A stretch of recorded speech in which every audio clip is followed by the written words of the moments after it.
Assalamualaikum warahmatullahi wabarakatuh. Kami uh, kelompok kelompok 1 STEAM dari angkatan PGSD 2021A mohon izin untuk mewawancarai Bapak. Sebelumnya mohon maaf mengganggu waktu Bapak di hari libur ini.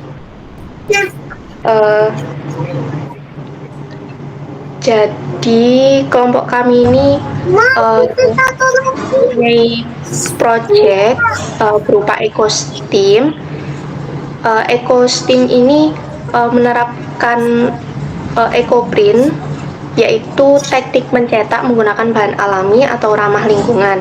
Nah, biasanya menggunakan daun, bunga, kulit kayu, atau bagian tanaman lain yang memiliki pigmen warna yang pekat untuk memindahkan pigmen warnanya itu ke sebuah kain. Nah, menggunakan teknik tint atau kukus untuk menghasilkan warna dan motif yang lebih pekat. Proses ini juga tidak menggunakan bahan kimia berbahaya sehingga aman bagi kesehatan dan lingkungan. Hasil dari EcoPrint ini biasanya berupa motif yang unik dan cantik dari bentuk dan warna tanaman yang digunakan. Jadi untuk pertanyaan yang pertama, EcoPrint yang menggunakan teknik STEAM atau kukus ini yang akan kami implementasikan pada sebagai upaya pengenalan produk ramah lingkungan dan memiliki nilai seni ini. Kira-kira bagaimana pendapat Bapak? Apakah produk kami yang akan diimplementasikan ke masyarakat ini cukup menarik? Oke, terima kasih. Jadi kalau pertanyaannya apakah produknya cukup menarik, jawaban saya relatif ya Mbak ya. Jadi kalau untuk produk seperti ini, sisi positifnya karena terbuat dari bahan yang alami gitu ya. Jadi dari sisi kesehatan insya Allah aman. Kemudian hanya saja ya kalau memang niatnya dipasarkan produknya untuk apa ini? Berarti untuk dunia fashion ya Mbak ya. Berarti mungkin perlu diperhatikan sisi estetikanya juga. Nah, karena mungkin dari bahan alami kemudian metode yang digunakan ini STEAM, perlu difikirkan bagaimana cara menentukan komposisinya Mbak. Nah, kalau saya boleh tanya, dalam proses steamnya ini bagaimana? Apakah daunnya ditata sedemikian hingga akhirnya ditumpuk di kain tertentu atau bagaimana Mbak? Iya Bapak, jadi setelah daunnya ditata, kemudian dilapisin plastik begitu, lalu digulungnya dengan rapat, terus diikat, baru dikukus. Ya. Jadi bentuk yang ada di masing-masing kain itu berarti sesuai dengan bentuk alami daun dedaunannya ya. Oke, berarti ya, nanti yang perlu difikirkan berarti mengatur komposisi bahan alamnya ya, baik itu nanti daun ataupun bahan lainnya. Tapi di sini saya lihat semuanya daun ya Mbak yang ini ya. Bapak. Ini yang digunakan daun apa saja Mbak? Ada daun lanang,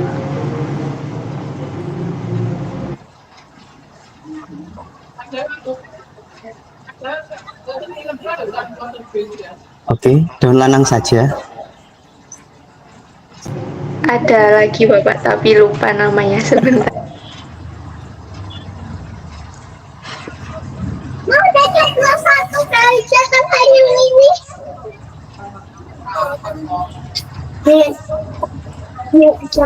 Izin menjawab, selain daun lanang kita ada daun jarak kebiar dan juga daun sulit. Itu yang daun jati itu yang bermerek itu Pak di yang pertama. Oke. Jadi yang di pinggir-pinggirnya itu daun jarak ya. Kemudian Yang merahnya itu daun jati. Nah, mungkin ya. Jadi kekurangannya ya di situ itu ya. Teman-teman nanti harus belajar kan di semester kemarin ada yang mengambil di semester ini ya mata kuliah. Oh, berarti kalau kelas A tidak mengambil itu pendidikan pengembangan seni rupa. Pengembangan seni rupa anak adanya di kelas B, Pak. Oh gitu. Jadi semuanya diakumulasi di kelas B ya. Kalau teman-teman STEAM di kelas A berarti kelasnya siapa?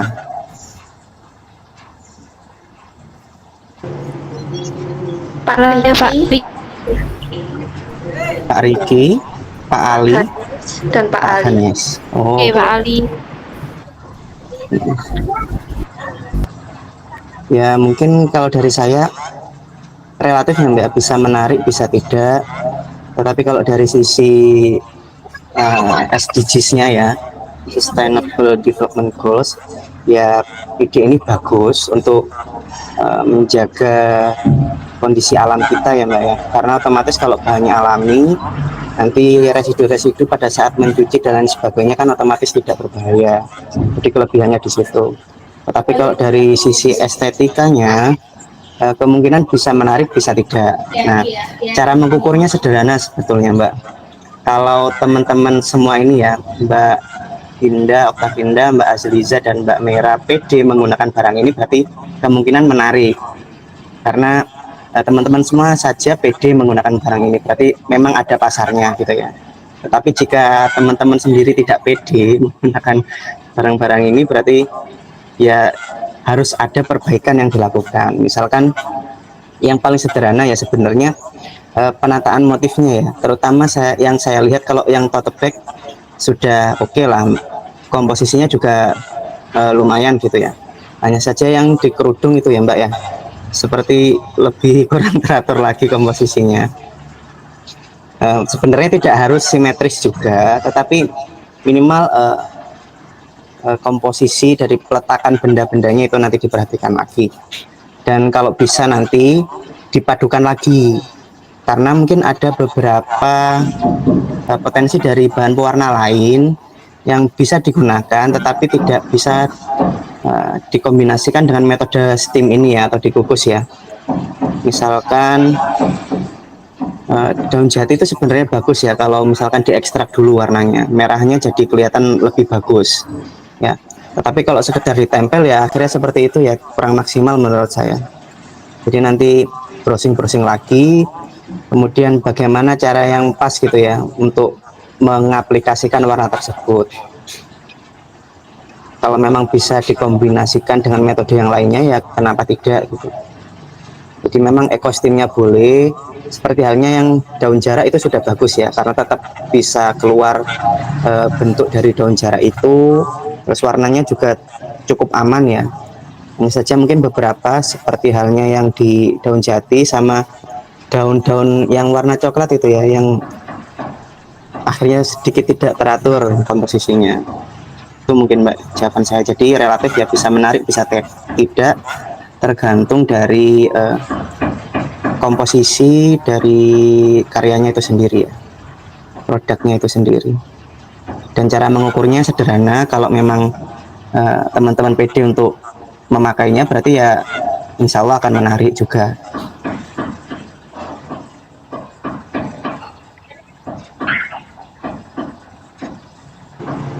Oke. Baik, terima kasih Bapak Ya. atas jawabannya.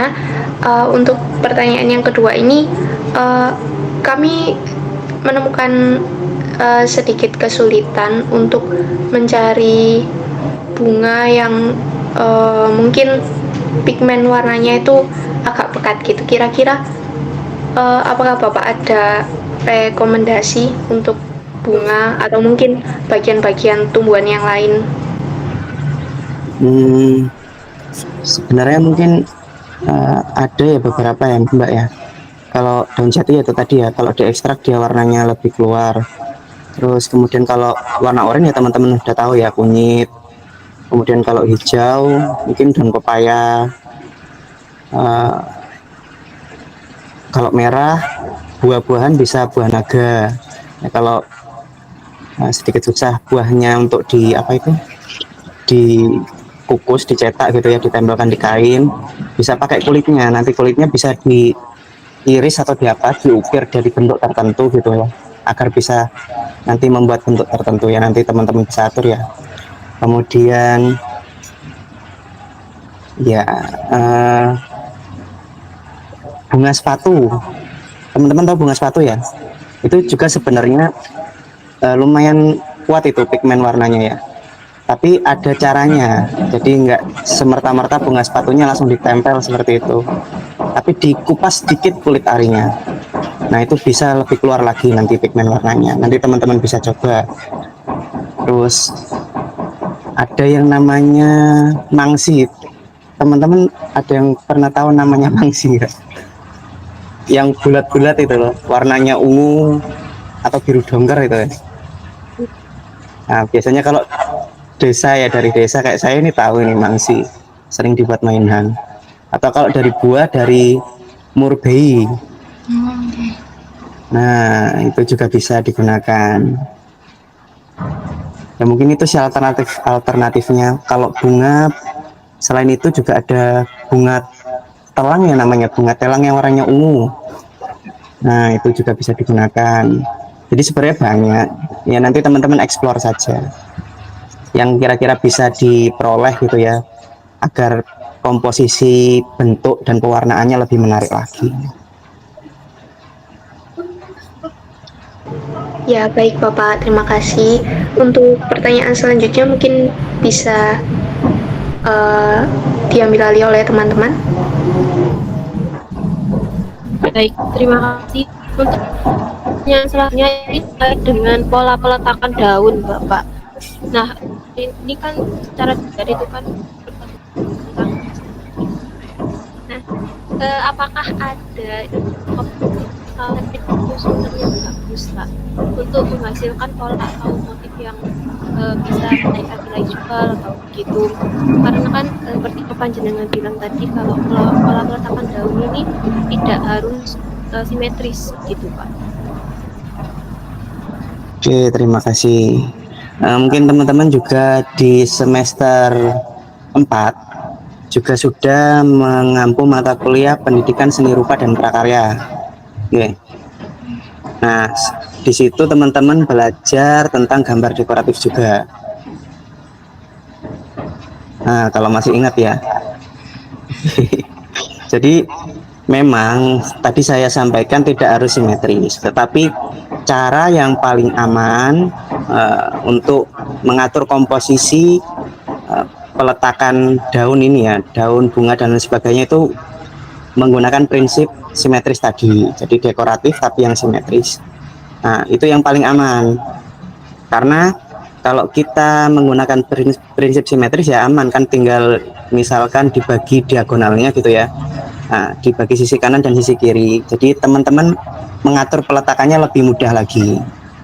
Nah, itu kalau menggunakan yang prinsip gambar dekoratif yang simetris. Tetapi kalau asimetris juga tidak apa-apa, asal teman-teman tahu namanya komposisi. Jadi misalkan sebenarnya kalau saya lihat yang di contoh kerudung ini kan contohnya simetris ya, hanya saja ternyata peletakan daunnya akhirnya tidak simetris. Nah akhirnya jadi kurang terlihat indah gitu ya, terutama yang sisi pojok kiri atas. Nah itu posisi daun-daunnya lebih acak-acakan lagi ya. Kalau yang daun jaraknya sebenarnya sudah cukup baik ya, peletakan daun jaraknya sudah cukup baik, hanya saja yang daun-daun yang kecil itu tadi mungkin perlu dipertimbangkan lagi.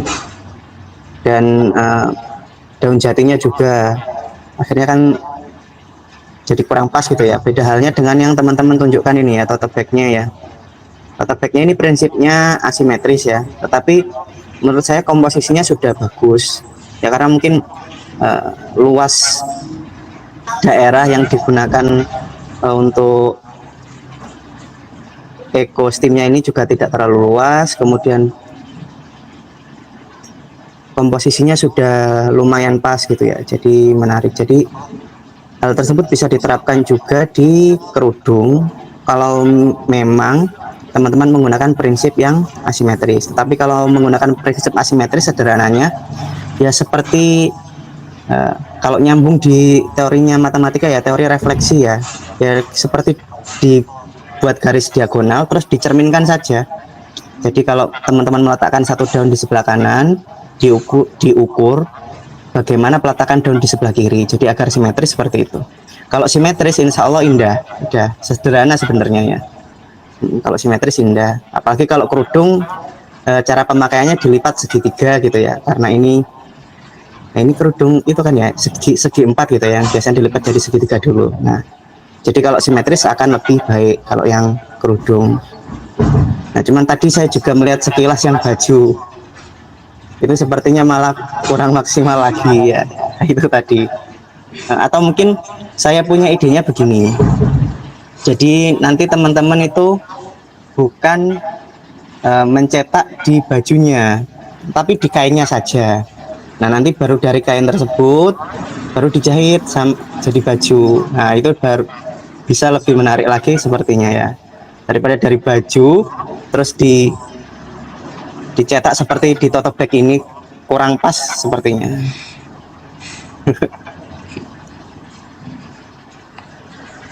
Oke, Bapak, terima kasih. Oke. Selanjutnya, kalau motif abstrak ini menurut panjenengan bisa ada kelebihan atau kekurangannya gitu, Pak? Kalau motif abstrak gitu. Motif abstrak sebenarnya kalau motif abstrak kembali lagi relatif ya, karena seni itu selera juga ya, sifatnya subjektif sebenarnya. Mungkin ada saja orang yang memang suka untuk memakai sesuatu yang ditempeli dengan bentuk yang abstrak gitu ya. Misalkan kalau sekarang itu kan musim yang baju yang warna-warni itu apa sih namanya? Tie-dye gitu ya. Itu kan sebenarnya salah satu bentuk seni yang abstrak gitu ya. Jadi baju sudah bagus-bagus warnanya, akhirnya sengaja dilunturkan dengan bentuk yang tidak beraturan. Nah, itu mungkin kalau memang sengaja dibentuk abstrak ya sekalian abstraknya gitu ya, jangan nanggung. Bukan berarti yang niat ditata akhirnya tidak tertata, jadi tidak beraturan, akhirnya diklaim abstrak. Nah, itu bukan abstrak ya. Nah, jadi bebas, prinsip teman-teman seperti apa disesuaikan dengan kondisi pasarnya, karena mungkin tujuannya ini apakah produk ekosistem ini kan menarik ya untuk dipasarkan nantinya ya, kalau diniatkan untuk dijadikan salah satu usaha teman-teman ya. Jadi kalau misalkan prinsipnya tadi dekoratif ya dekoratif, berarti ya rapikan komposisi peletakan bentuk dan warnanya. Kalau abstrak ya sekalian abstrak gitu. Jadi bagaimana caranya? Dengan cara mengkukus ini ya, teman-teman ekstrak beberapa bahan pewarna. Nah, terus kainnya dibungkus plastik, diputer-puter plastiknya, kemudian dikukus untuk merekatkan warna tersebut di kainnya. Nah, itu bisa benar-benar abstrak. Nah, itu kalau saran dari saya. Tapi kalau misalkan seperti ini ya, berarti komposisinya harus diatur sedemikian hingga agar tampak seperti memenuhi unsur dekoratif ya, indah untuk memperindah ya. Teman-teman kan juga sudah belajar gambar dekoratif ya, tujuannya untuk memperindah, boleh memperindah dinding, tas, dan lain sebagainya.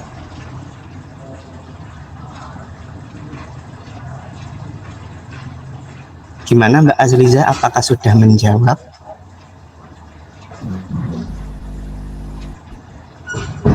Sebenarnya ini panjenengan dari dua gambar ini, dua foto ini, dan juga satu yang setengah jadi yang baju tadi. Apakah panjenengan ada kritik cara untuk kami depannya? Gimana Mbak Azliza, bisa diulangi lagi? Ya, sudah coba. Ya, bisa diulangi lagi. Oke. Berdasarkan foto produk kami, mungkin pandangan ada kritik dan saran kedepannya bagaimana, Pak? Oh ya, kritik dan saran. Ya sepertinya kritik dan saran saya juga sudah saya sampaikan ya. Kalau dari ketiga produk ini yang menurut saya paling lumayan ya yang tote bag itu ya. Karena ya sederhana gitu ya. Hanya apa ini beberapa daun saja sudah penuh, terus komposisinya juga sudah lumayan ya. Ini saja ada yang nyempil sedikit itu di situ ya. Yang di bawah daun yang tampak utuh itu, tapi masih aman, masih bagus menurut saya. Kalau yang kerudung itu tadi ya daunnya, kalau memang niatnya dekoratifnya simetris ya perlu dirapikan lagi. Nah, yang paling tidak maksimal sepertinya yang baju tadinya. Jadi saran saya itu ya, kalau bajunya diniatkan abstrak yaitu tadi, cari bahan pewarnaan, sekalian diekstrak bahan pewarnaannya di plastik gitu yang akan digunakan untuk membungkus bajunya. Terus ya bajunya bisa diungkel-ungkel, diapakan ya terserah bebas. Nah baru setelah itu baru dikukus. Jadi sekalian abstraknya. Kan namanya eksperimen kan ya tidak masalah ya, tidak harus satu kali jadi. Jadi kalau teman-teman ada baju yang tidak terpakai dan lain sebagainya bisa digunakan. Atau mungkin kalau yang tetap menggunakan teknik steam tapi pengennya dekoratif, yaitu saran saya tadi awalnya dari kain baru nanti diwujudkan ke baju.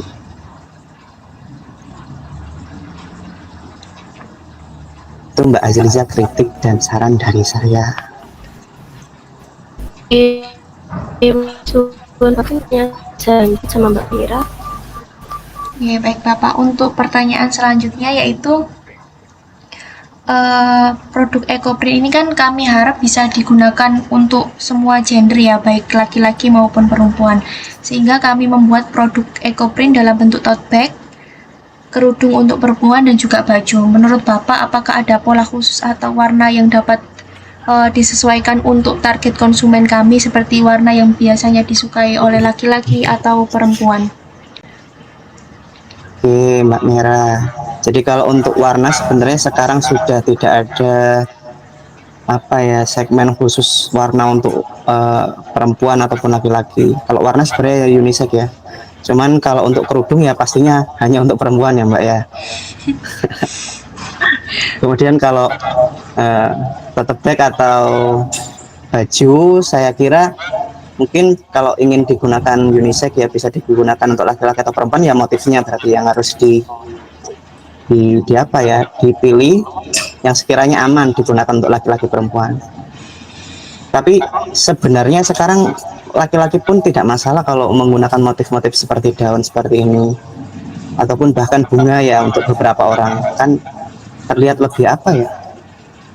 Ya ada beberapa baju setahu saya ya yang ada motif perempuannya digunakan laki-laki ya, bagi pantai dan lain sebagainya kan ya masih aman-aman saja. Jadi tidak ada warna khusus dan motif khusus ya, sepertinya aman saja. Mungkin kalau untuk laki-laki ya berarti proporsi bunganya jangan terlalu banyak gitu ya, kalau memang masih pengen dipasarkan untuk laki-laki juga. Baik, terima kasih. Untuk pertanyaan selanjutnya yaitu dalam pembuatan EcoPrint ini kan kami harap dapat terus berkembang dengan melakukan inovasi-inovasi baru baik dari segi desain, warna dan juga pola atau motif.